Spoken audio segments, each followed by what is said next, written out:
Selamat sore Bapak Ibu, haleluya. Selamat Paskah bagi kita semua. Hari ini Allah kita ya yang sudah mati tetapi Dia bangkit untuk kita. Dan kebangkitan Tuhan memberikan harapan bagi kita. Amin. Dia Raja, Dia yang layak menerima setiap pujian kita. Mari sama-sama kita bangkit berdiri. Sebuah pujian yang mengingatkan kita akan segala kebaikan Tuhan. Ingat kasih-Nya, ingat kebaikannya, dan ingat anugerahnya. Haleluya. Terima kasih Tuhan. Engkau baik. Amin. Ingat kasih-Nya, ingat kebaikannya,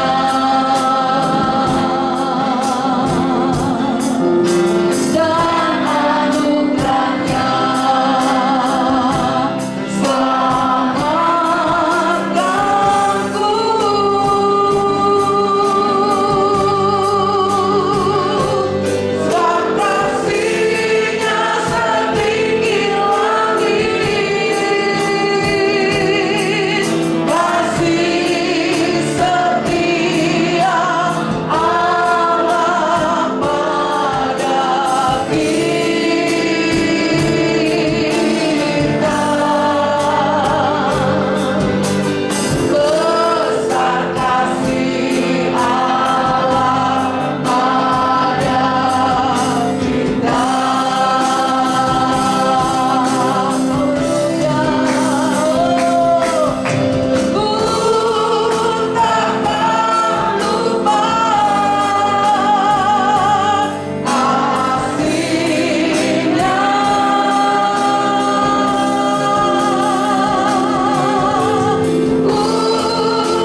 lupa kebaikan-Mu Tuhan.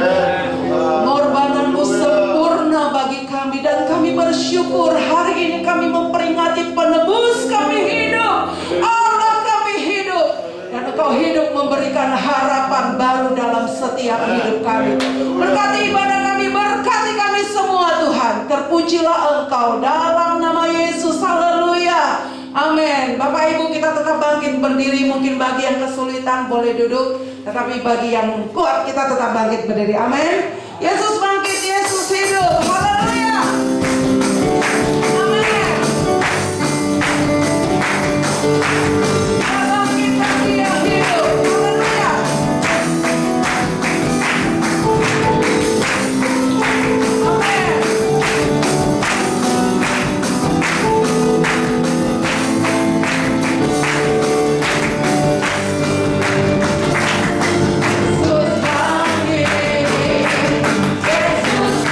hidup.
Allah yang saya dan Bapak Ibu sembah adalah Allah yang hidup, amin.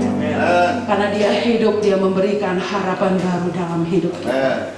Mari siapkan hati kita mau dengarkan kebenaran firman Tuhan yang pasti memberkati kita semua. Besar mulia kasih-Mu Tuhan, haleluya. Terima kasih Tuhan.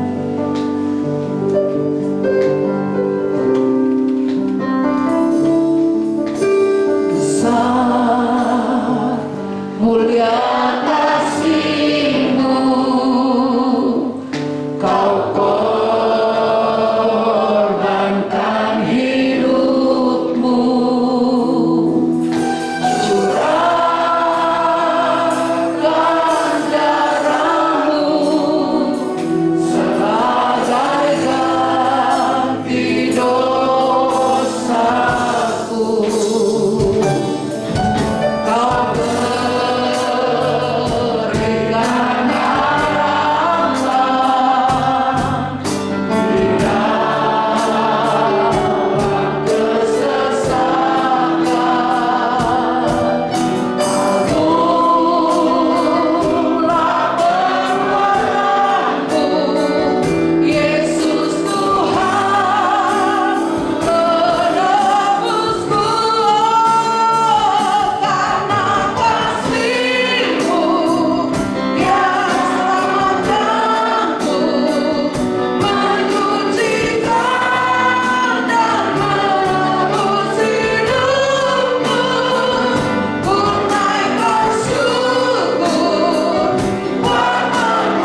kasih Roh Kudus.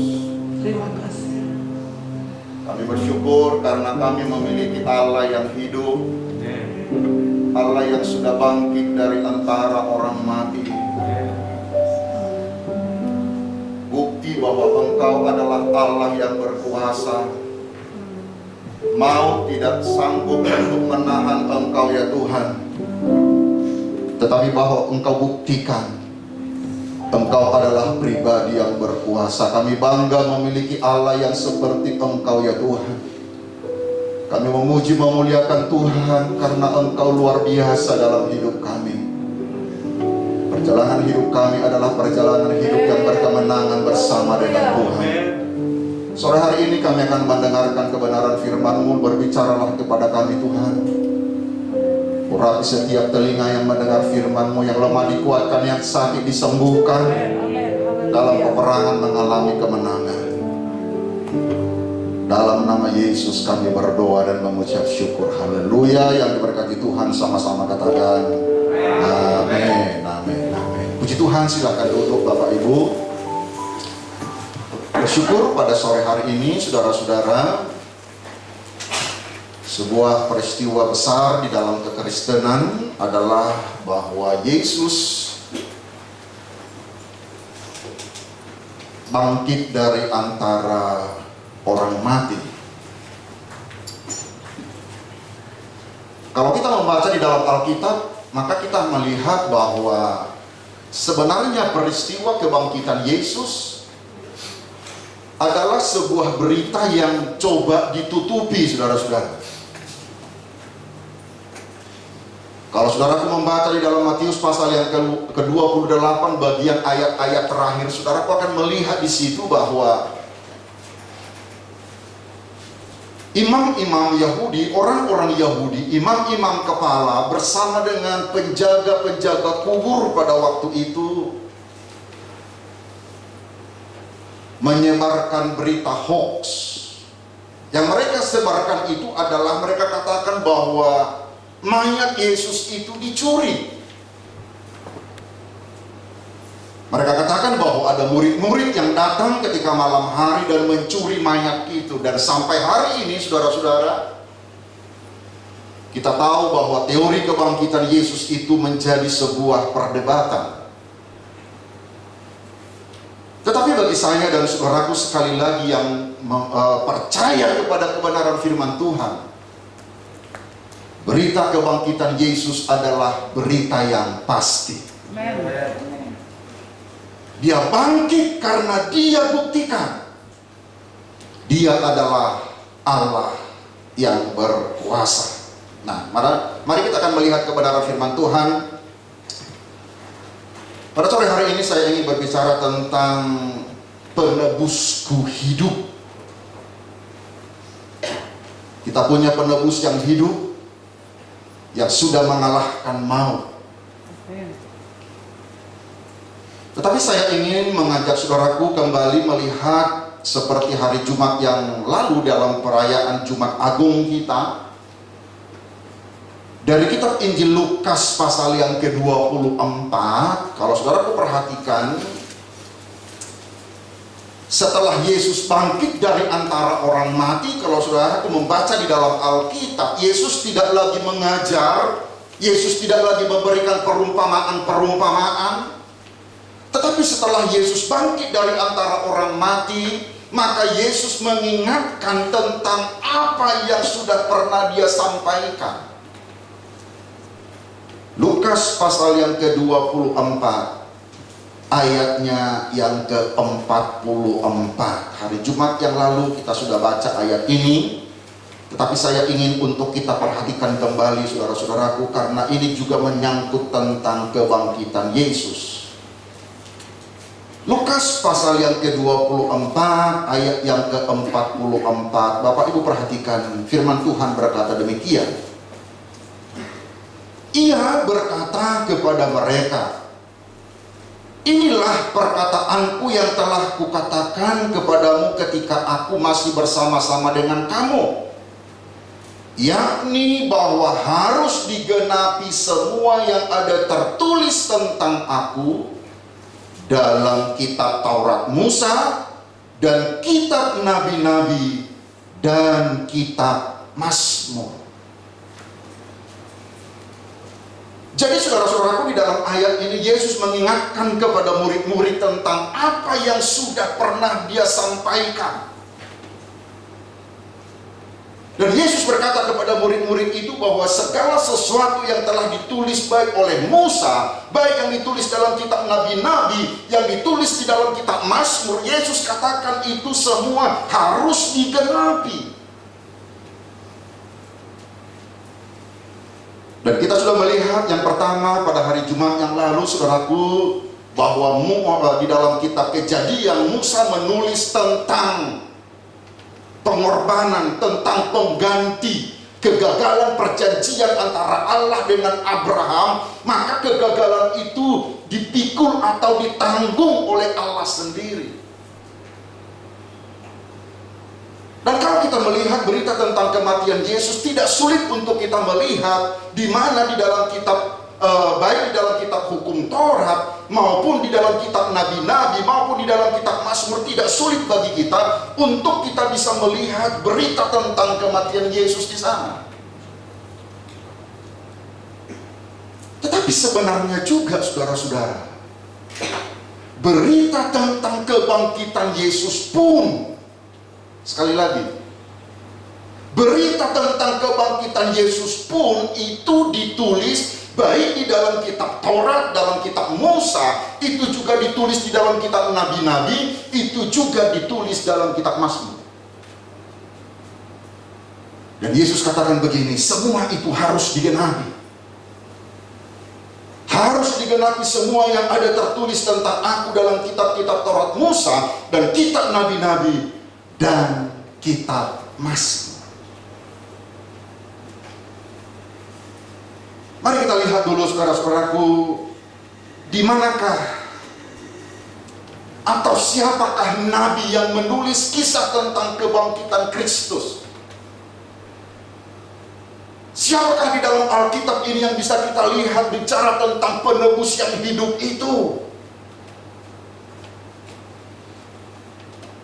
Sebenarnya Daud juga bahkan pernah berkata, saudaraku, kalau saudaraku membaca di dalam kitab Mazmur pasal yang ke-41 ayat 10,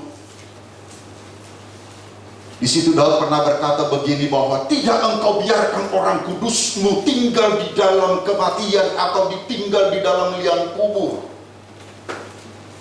Dia sedang berbicara bahwa orang kudus itu akan dibangkitkan. Tetapi sekali lagi saudaraku, secara khusus pada saat sore hari ini saya ingin mengajak saudaraku tentang sebuah berita tentang penebus yang hidup itu. Dan itu kita akan bisa lihat di dalam kitab Ayub pasal yang ke-19. Mari kita akan lihat ayat ini. Saya berdoa saudaraku akan dikuatkan oleh Tuhan, akan diyakinkan oleh Tuhan bahwa Allah itu merancang segala sesuatu dengan sempurna, bahkan sampai ke berita kebangkitan Yesus sekalipun. Ayub pasal yang ke-19 ayat 23 sampai ayat 27. Haleluya. Bapak Ibu perhatikan, saya akan baca Ayub pasal 19 ayat 23 sampai ayat 27. Saudaraku, ketika membaca kitab Ayub, maka perlu kita tahu periode waktu kapankah sebenarnya kitab Ayub ini ditulis. Para penafsir Alkitab berkata kemungkinan besar ini kitab Ayub adalah sebuah kitab tertua. Bahkan mungkin ketika kitab Ayub ini ditulis sejaman dengan Abraham. Ayat 23 dari Ayub 19, firman Tuhan berkata begini. Kiranya perkataanku ditulis, dicatat dalam kitab, terpahat dengan besi pengukir dan timah pada gunung batu untuk selama-lamanya. Ayat 25 kita baca bersama-sama, 1, 2, 3. Tetapi aku tahu penebusku hidup, dan akhirnya ia akan bangkit di atas debu. Juga sesudah kulit tubuhku sangat rusak, tanpa dagingku pun aku akan melihat Allah, yang aku sendiri akan melihat memihak kepadaku. Mataku sendiri menyaksikannya dan bukan orang lain. Hati sanubariku merana karena rindu. Kalau saudara membaca ayat ini, Ayub ini bicara tentang seorang penebus. Dan dia tidak sebutkan siapa sebenarnya penebus itu di dalam kitab Ayub. Tetapi dia berkata dan dia tahu bahwa dia punya penebus. Dan dia katakan di dalam ayat ini, penebus itu hidup. Kalau saudara baca di dalam kitab Ayub, Bapak Ibu yang diberkati Tuhan, saya percaya bahwa kita memahami dan mengerti tentang pekerjaan Kristus dalam perjanjian baru. Dalam perjanjian baru kita mengenal dan tahu pekerjaan Kristus yang menyelamatkan kita. Dalam perjanjian baru kita mengenal Allah yang jadi manusia, firman yang menjadi daging. Di dalam perjanjian baru kita tahu bahwa Kristus mati menggantikan kita. Kristus menempatkan diri pada posisi orang berdosa. Dia sebagai orang benar, tetapi menempatkan diri pada posisi orang berdosa. Dan cawan murka Allah ditimpakan kepadanya. Kita tahu tentang penebusan itu di dalam perjanjian baru. Tetapi yang menarik adalah kalau saudara baca kitab Ayub, khususnya ayat-ayat yang kita baca tentang penebus yang hidup itu, seolah-olah ini Ayub sudah pernah membaca kitab Injil. Padahal belum ada Injil pada waktu itu, saudara-saudara. Karena perjanjian baru itu adalah kitab yang ditulis kemudian setelah Kristus. Sementara Ayub hidup itu sebelum Kristus, masih ribuan tahun sebelum Kristus. Tetapi saudaraku, ketika kita membaca kitab Ayub ini, sepertinya Ayub ini sudah tahu tentang penebusan.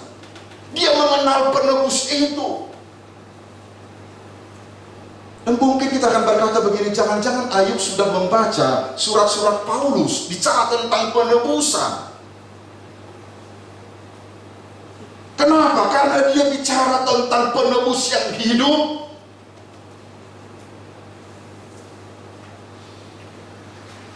Bapak Ibu yang diberkati Tuhan, kalau kita membaca kitab Ayub, maka perlu kita memahami sastra daripada kitab Ayub ini. Jadi kitab Ayub ini adalah sebuah kitab yang satu golongan dengan kitab Amsal, kitab Pengkhotbah, dan kitab Ayub.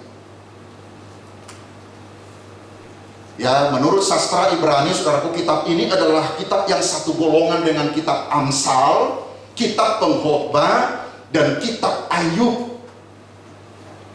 Dan kitab ini dikenal dengan kitab hikmat. Tuhan dengan keadilannya melakukan atau mengerjakan, menjalankan semua roda kehidupan itu dengan keadilan.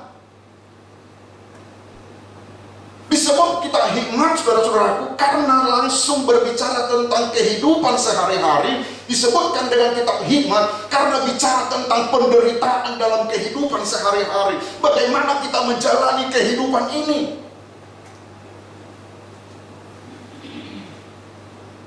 Bapak Ibu yang berkati Tuhan, kalau saudaraku membaca kitab Amsal, ya,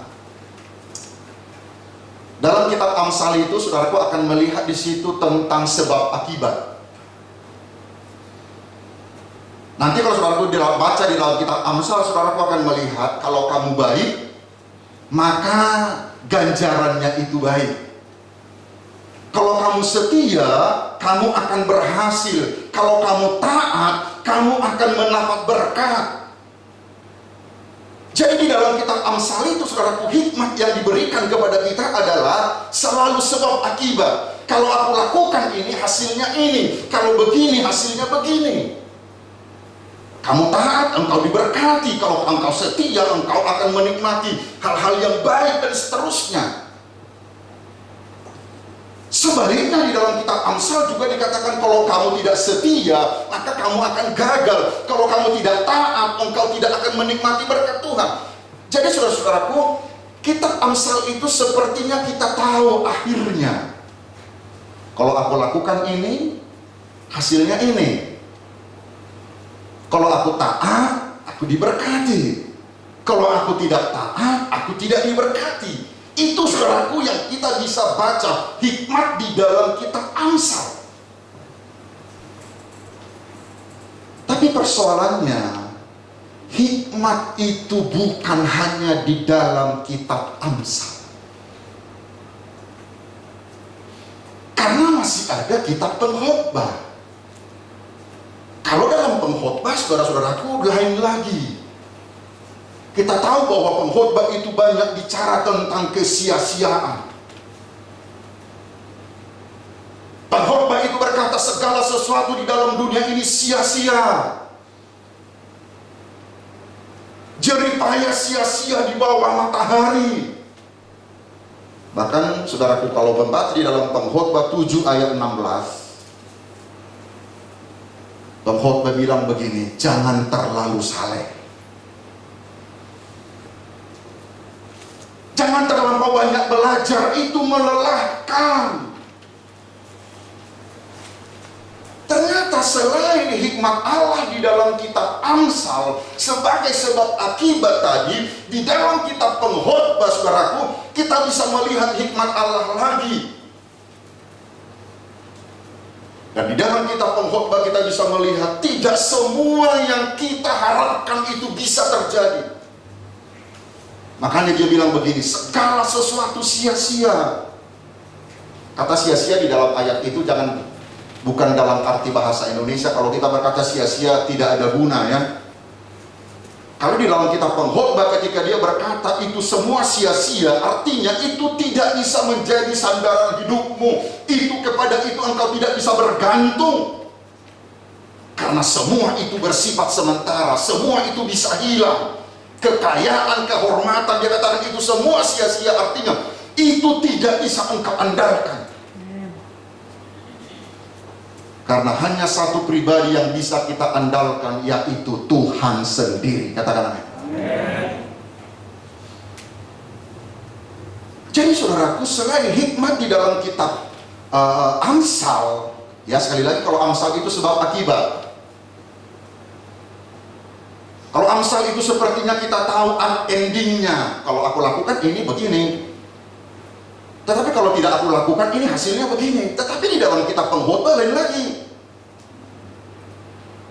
Dan salah satu juga saudaraku, hikmat yang ketiga itu adalah di dalam kitab Ayub.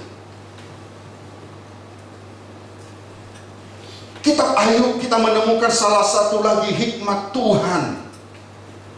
Dimana kalau kita membaca di dalam kitab Ayub ini, saudara-saudaraku, ya. Jadi kalau saudaraku datang kepada kitab Ayub dengan cara pandang melihat kitab Amsal, kalau Amsal itu tadi selalu sebab akibat, selalu ada ganjarannya. Kalau kamu baik, hasilnya baik. Kalau kamu setia, hasilnya berkat Tuhan. Tapi kalau saudaraku baca kitab Ayub ini berbeda lagi. Mengapa? Karena kita semua tahu, saudara-saudara, kitab Ayub ini, Ayub menderita. Mulai dari pasal 3, saudaraku, dia menderita. Tetapi kita sudah diberitahu pertama-tama, dari pasal pertama sampai pasal yang kedua, Ayub itu orang yang setia. Ayub itu orang yang takut akan Tuhan. Dia hidup saleh. Kalau kita datang kepada kitab Ayub dengan cara pandang kitab Amsal, saudara-saudara, saudara akan menghadapi pergumulan.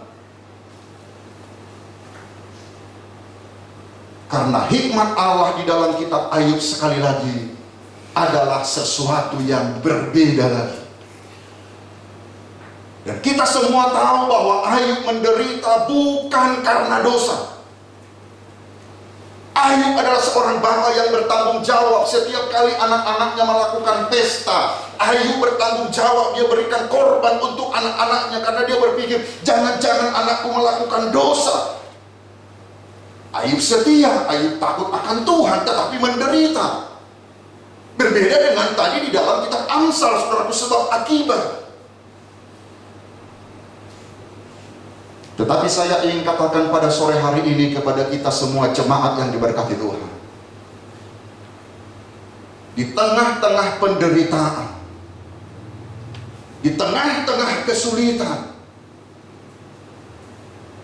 ketika kita membaca kitab Ayub, bisa kita pahami pasal pertama, pasal yang kedua. Ternyata Allah tetap mengendalikan segala sesuatu. Tuhan mengontrol segala sesuatu. Dengarkan, bahkan iblis sekalipun tidak akan bisa mencelakaimu tanpa seizin Tuhan. Pasal pertama, pasal yang kedua, kita tahu itu, saudaraku. Tetapi pada waktu itu perlu kita pahami, sebenarnya Ayub nggak tahu. Kita yang membaca kitab Ayub ini sudah tahu, oh ternyata dikendalikan Tuhan. Kalau waktu itu Ayub nggak tahu, saudara-saudara. Tetapi di tengah-tengah ketidakmengertiannya, sekalipun dia tidak tahu. Apa yang bisa kita lihat dalam kehidupan Ayub, dengarkan baik-baik. Dia tidak melepaskan imannya dari Tuhan.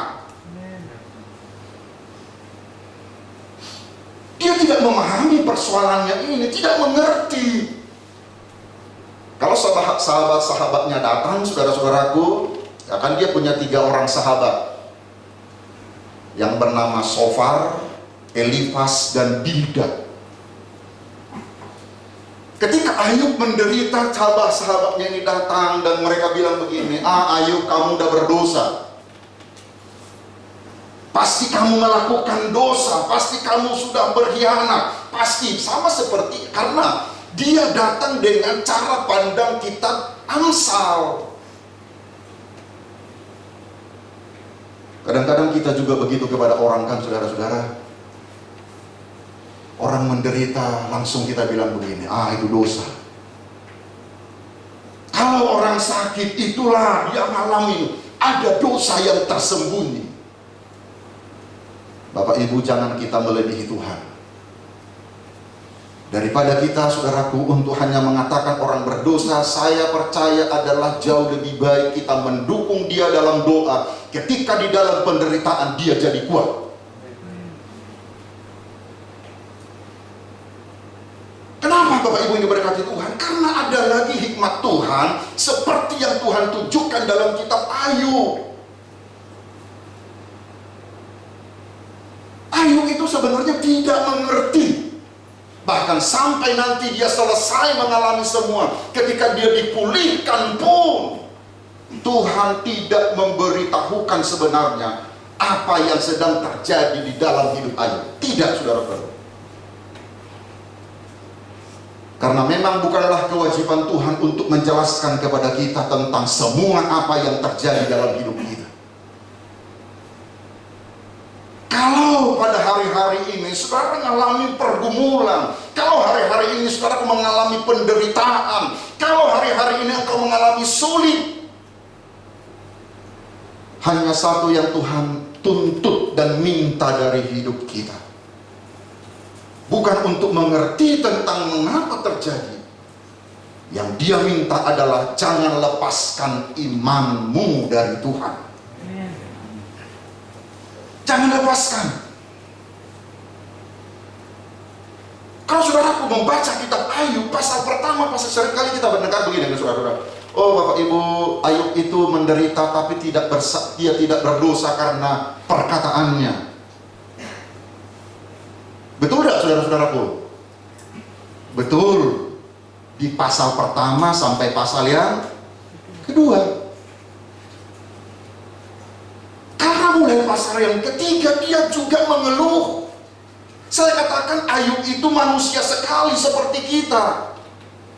Ketika dalam penderitaan itu dia mengeluh, bahkan sampai dia nantang Tuhan. Dia bilang begini, tunjukkan dirimu.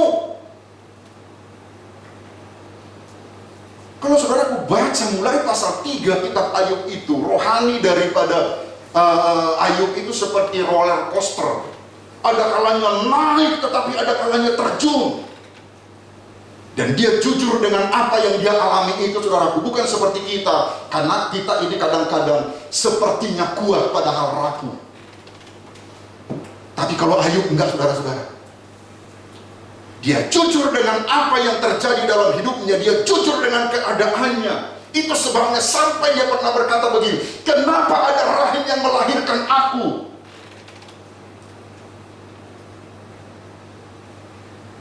Karena dia tidak mengerti. Tetapi sekali lagi Bapak Ibu, di tengah-tengah ketidakmengertiannya itu, dia tidak melepaskan imannya dari Tuhan. Haleluya. Di tengah-tengah penderitaan itu, saudara-saudara, Ayub menaruh pengharapan kepada satu pribadi, kepada sosok yang dia sebut penebusku.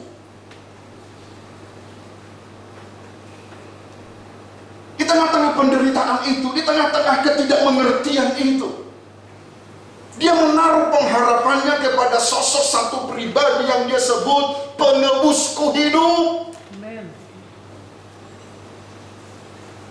Dan coba Bapak Ibu perhatikan, saya berdoa saudaraku mengerti kebenaran ini, engkau sangat bersyukur. Saya dan saudara punya penebus yang hidup. Di tengah-tengah ketidakmengertian kita tentang segala sesuatu dalam hidup ini, tetapi yang menjadi sandaran kita, andalan kita itu adalah penebus yang hidup itu. Penebus yang hidup itu, Bapak Ibu perhatikan dulu di dalam ayat yang ke-25 atau 26 saja saya baca, saudara-saudara. Kepada pribadi atau sosok yang disebutnya sebagai penebus yang hidup itu, coba Bapak Ibu perhatikan ayat 26 atau kita baca bersama-sama. Ayub 19 ayat 26. Kita baca bersama-sama. 1, 2, 3. Juga sesudah kulit tubuhku sangat rusak, tanpa dagingku pun aku akan melihat Allah.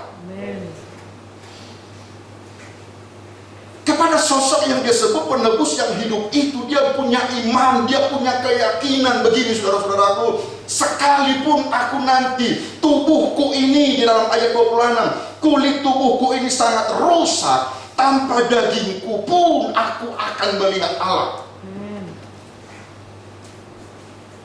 Apa maksudnya ini, saudara-saudara? Kepada sosok yang menjadi penebus daripada Ayub itu, dia bilang begini, tanpa dagingku pun nanti aku akan melihat Allah. Dia sedang mengatakan begini, sekalipun nanti aku mati, tubuhku ini mati tanpa daging lagi,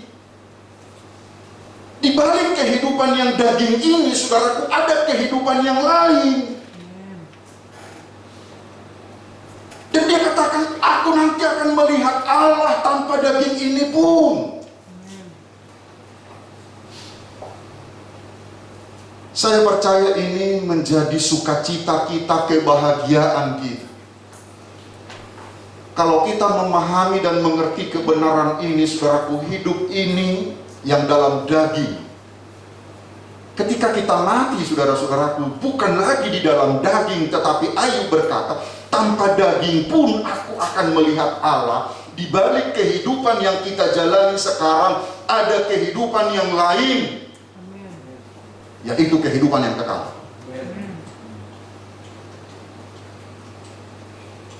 Kalau ada keluarga kita yang meninggal di dalam Tuhan, saya tidak tahu apa hari ini ada saudaraku yang ziarah ke kuburan.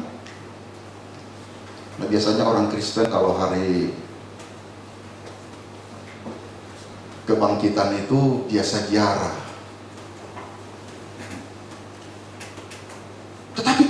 kita tahu kebenaran ini, kita tahu penebus kita itu hidup.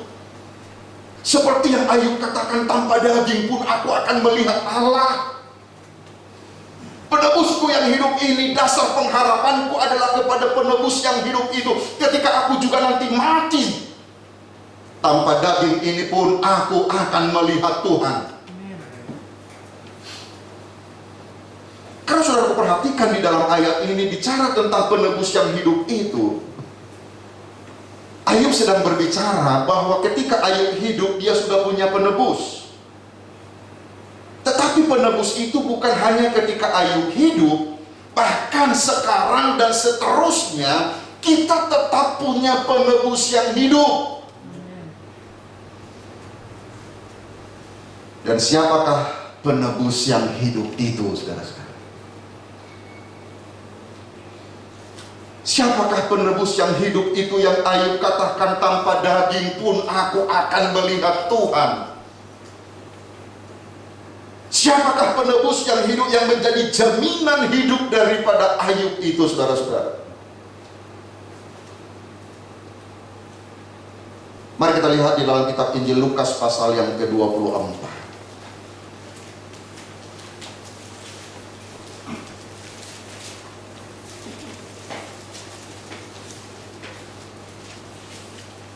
Mulai ayat pertama sampai ayat yang ke-7. Kita sering mendengar bahwa Yesus jawaban. Di dalam kitab Ayub pertanyaannya, siapakah penebus yang hidup itu? Itu sebabnya kita tidak bisa pisahkan perjanjian lama dengan perjanjian baru. Saudaraku, ada sebuah hubungan. Di perjanjian lama pertanyaannya, maka jawaban itu di perjanjian baru. Kalau saudaraku tidak membaca perjanjian baru, hanya punya perjanjian lama, Anda hanya punya pertanyaan, tapi tidak ada jawaban. Atau sebaliknya, saudaraku hanya baca perjanjian baru tanpa baca perjanjian lama, engkau tahu jawaban tapi nggak tahu pertanyaannya. Itu lebih kacau lagi, saudara. Kalau Ayub bertanya, siapakah penebus yang hidup itu?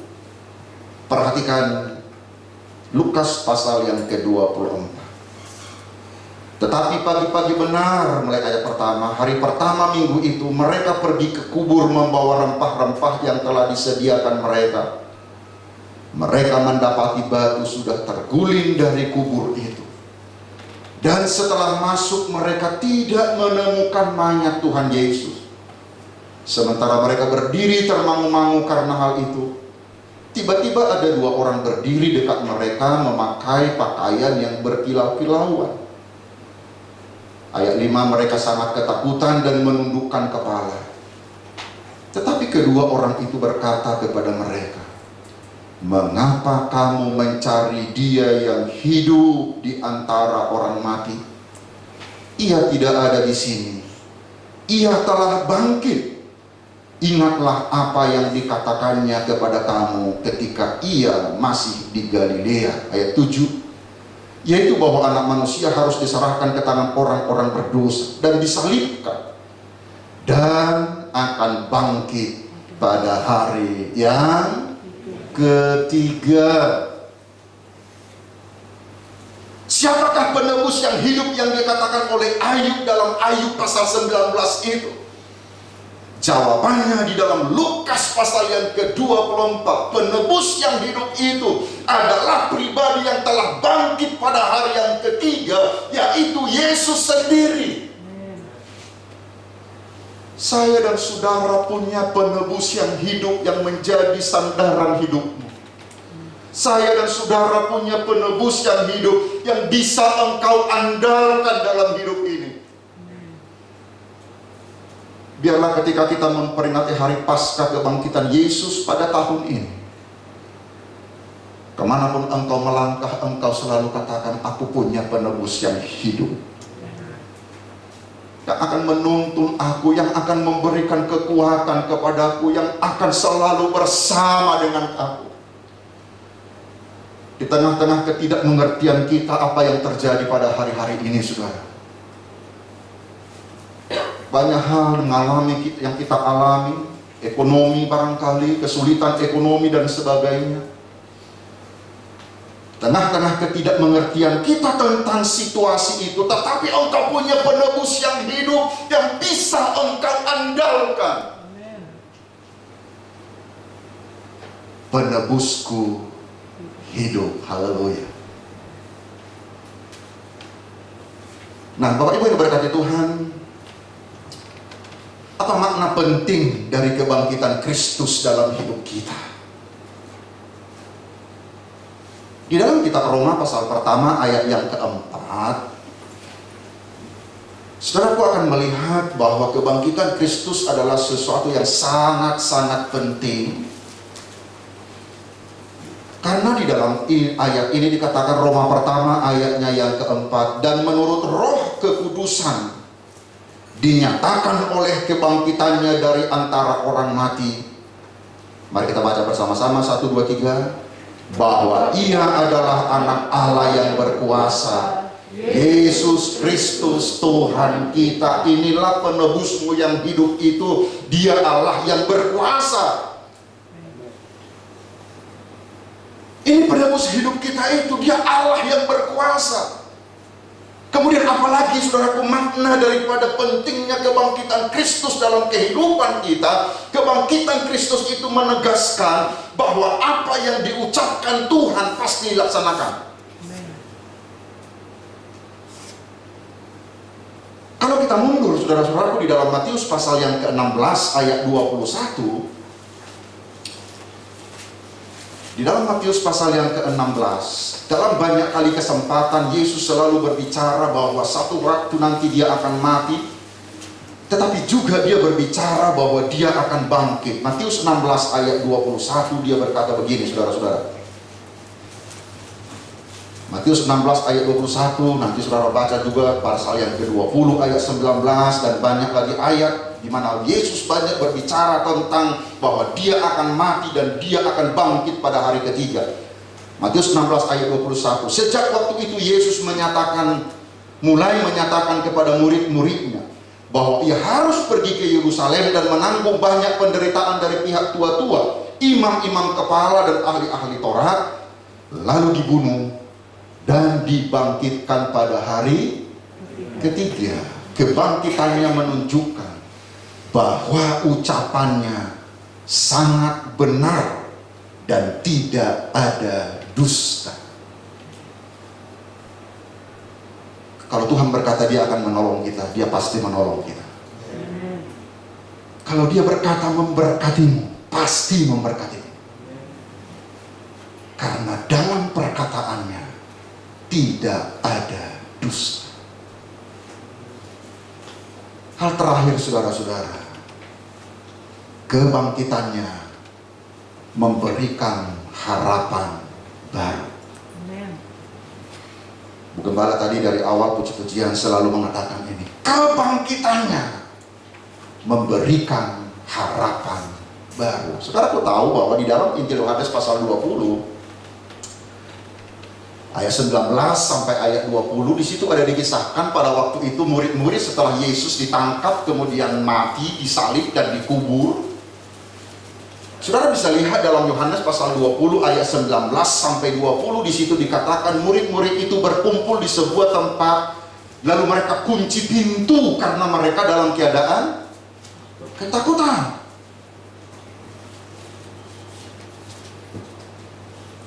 Peristiwa kebangkitan Tuhan, penebus yang hidup itu muncul di tengah-tengah mereka. Coba kita baca bersama-sama ayatnya yang ke-20. Yohanes pasal yang ke-20 ayat yang ke-20. Penebus yang hidup itu muncul di tengah-tengah mereka. Yohanes 20 ayat 20 kita baca bersama-sama, 1, 2, 3. Dan sesudah berkata demikian, ia menunjukkan tangannya dan lambungnya kepada mereka. Murid-murid itu bersukacita ketika mereka melihat Tuhan.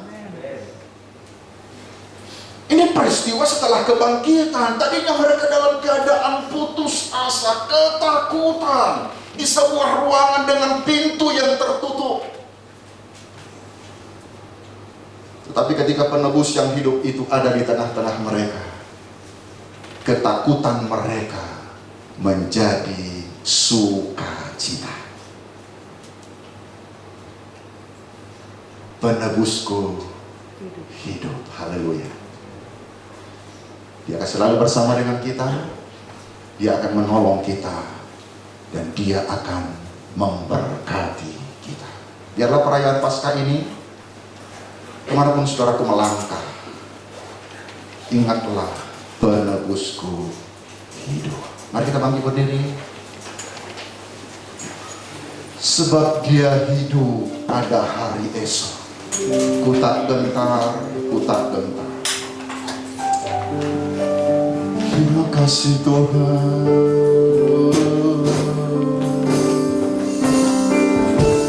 Sebab dia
sebagai kitab hikmat.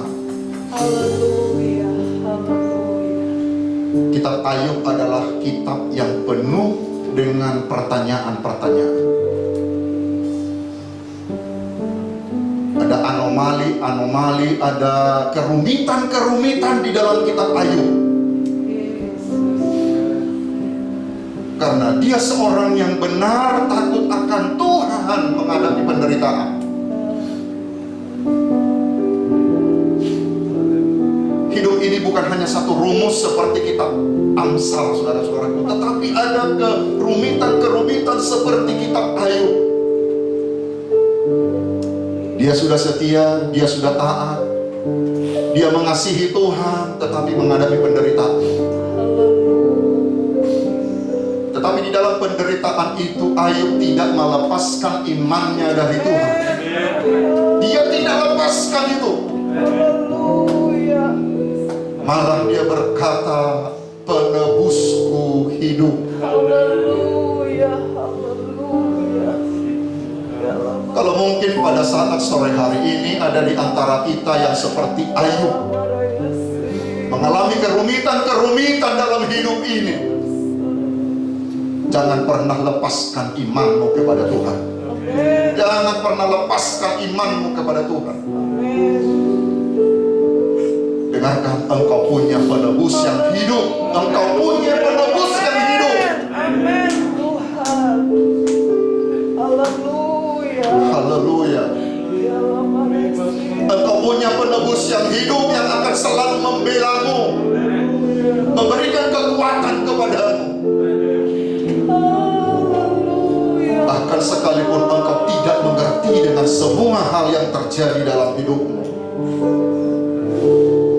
Haleluya, haleluya.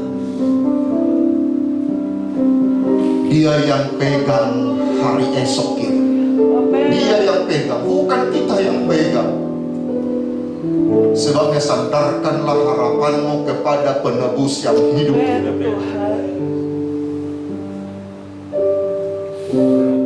Biarlah dalam peringati Paskah tahun ini, Haleluya. kebenaran ini akan selalu berbicara di dalam hatimu. Engkau punya penebus yang hidup. Amen. Mari angkat tangan kananmu di hadapan Tuhan. Kita kembali angkat pujian ini dan kita akan berdoa. Sebab Dia hidup, ada hari esok.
Terima kasih Tuhan.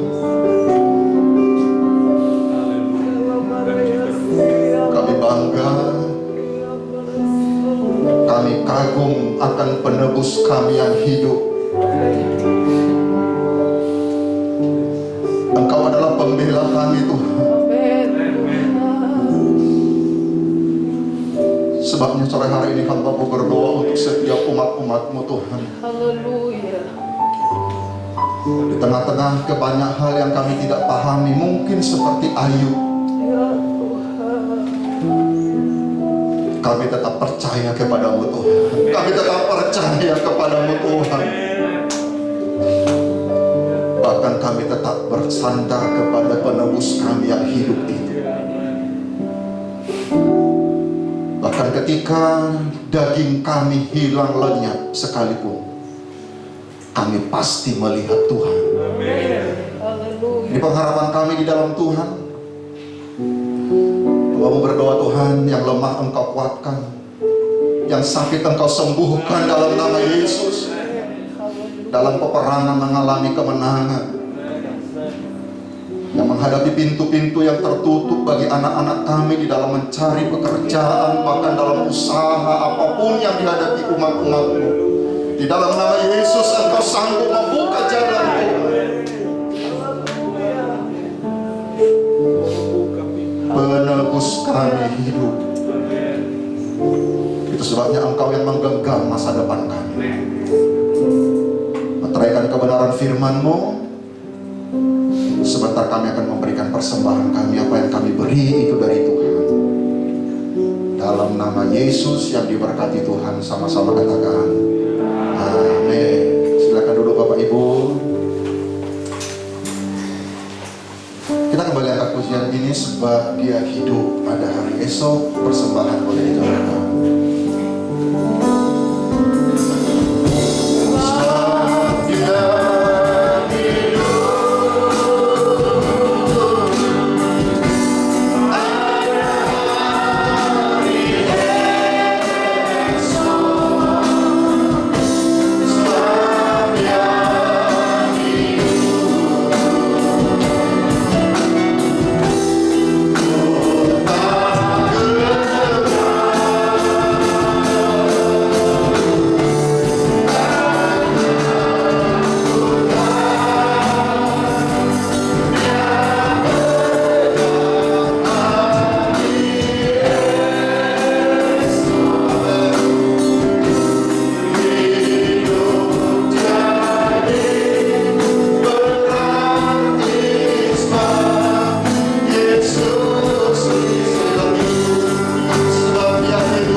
Kekasih kita yang tidak sempat hadir bersama dengan kita.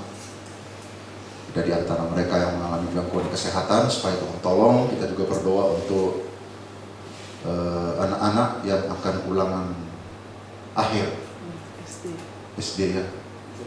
Ini anak muda sih, SMA juga ya? SMP dan SMA sudah selesai ya. Ya, supaya Tuhan tolong, Tuhan berikan hikmat.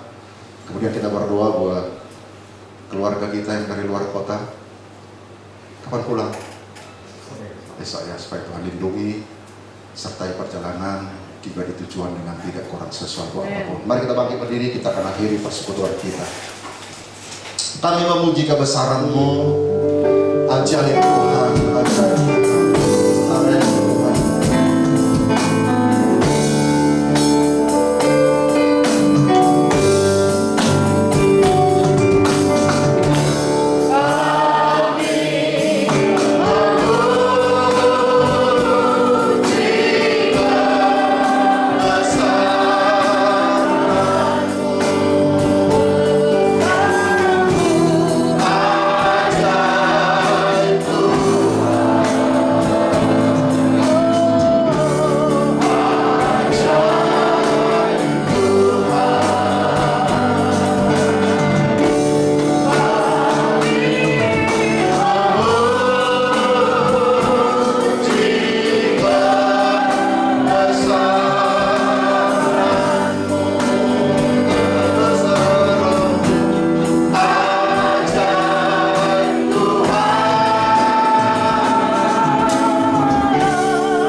kasih-Mu Tuhan. Terima kasih. Kami sungguh bersuka cita karena kami memiliki Tuhan yang luar biasa, yang sanggup melakukan perkara-perkara besar dalam setiap hidup kami. Sepanjang minggu ini, berkati aktivitas jemaat Tuhan. Ketika mereka berangkat bekerja, pekerjaan mereka diberkati Tuhan. Usaha mereka diberkati. Anak-anak yang mengikuti pendidikan, mulai daripada yang terendah sampai yang tertinggi, yang kuliah, yang bekerja, semua diberkati Tuhan. Sepanjang minggu ini kemuliaan Tuhan boleh nyata. Makanya mencari pekerjaan, sekali lagi Tuhan buka jalan, karena Engkau adalah dasar pengharapan kami. Terima kasih Bapa yang baik. Di akhir persekutuan ini kami berdoa buat kekasih-kekasih kami yang tidak sempat hadir bersama dengan kami, dimanapun mereka berada. Kalau ada di antara mereka yang mengalami gangguan kesehatan, Tuhan Engkau adalah tabib, Engkau adalah dokter di atas segala dokter. Kami berdoa dari tempat ini di dalam nama Yesus, jamah kekasih-kekasih kami ini Tuhan. Pulihkan, sehatkan mereka Tuhan. Minggu depan kami boleh sama-sama berbakti memuliakan Tuhan di tempat ini. Terima kasih Tuhan, bahkan anak-anak kami yang akan menghadapi ulangan akhir di sekolah mereka masing-masing. Tuhan, Engkau adalah sumber keberhasilan, Engkau adalah sumber hikmat itu. Sebabnya kami berdoa dalam nama Yesus, tolong anak-anak kami semua Tuhan. Berikan kesehatan, bahkan ingatan-ingatan kepada pelajaran-pelajaran yang sudah mereka terima. Di dalam nama Yesus, Tuhan tolong semua Tuhan. Engkau dipermuliakan. Bahkan rencana perjalanan kekasih-kekasih kami, keluarga kami yang akan dari luar kota, yang akan berangkat besok, Tuhan kami serahkan ke dalam tangan-Mu. Tutup bungkus dengan kuasa darah-Mu, lindungi, jauhkan dari segala sakit penyakit malapetaka, kami tolak dalam nama Yesus. Pakar perlindungan Tuhan menjadi bagian mereka. Mereka boleh tiba di tujuan dengan tidak kurang sesuatu apapun. Kami penuh sukacita di dalam Tuhan. Terima kasih Tuhan. Berkati anak-anak-Mu yang sudah terlibat dalam pelayanan. Kalau sebentar kami akan pulang, Tuhan menyertai kami. Sekali lagi pertemukan kami kembali pada jam-jam ibadah. Kami bersyukur, kami akhiri persekutuan kami. Mari Bapak Ibu kita akan terima berkat Tuhan. Dan sekarang saudaraku, terimalah berkat daripada Allah Bapa, kasih sayang daripada Tuhan kita Yesus Kristus, persekutuan Allah Roh Kudus tinggal menyertai kita dari saat ini sampai selama-lamanya. Di dalam nama Tuhan Yesus, sekali lagi yang diberkati Tuhan, sama-sama katakan amin.